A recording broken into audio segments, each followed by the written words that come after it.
বাংলাদেশের স্বাধীনতাকে ধ্বংস করার জন্য, তাদের জন্য,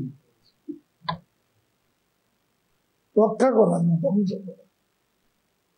এ যাবৎ তাদের কর্মকাণ্ডই ওই লক্ষ্যে নিবেদিত। তারা এদেশের অস্তিত্বের মূলেই আঘাত করতে চায় এবং তারা 71-এ তাদের যে ভূমিকা সবাই জানে।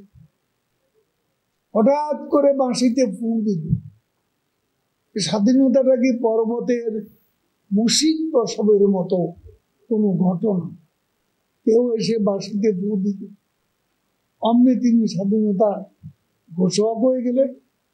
24 বছরের রক্তাক্ত সংগ্রাম, আন্দোলন, এসবের তাহলে কোনো প্রয়োজন নেই। পলাশী যুদ্ধ থেকে বাঙালির যে অবিরাম লড়াই, একের পর এক কৃষক বিদ্রোহ, সিপাহী বিদ্রোহ থেকে শুরু করে বীর চট্টলায়, প্রীতিলতা ওয়াদ্দেদার, সূর্য সেন, মাওলানা মনিরুজ্জামান ইসলামাবাদ, তিতুমির, সব সংগ্রামী মিথ্যা।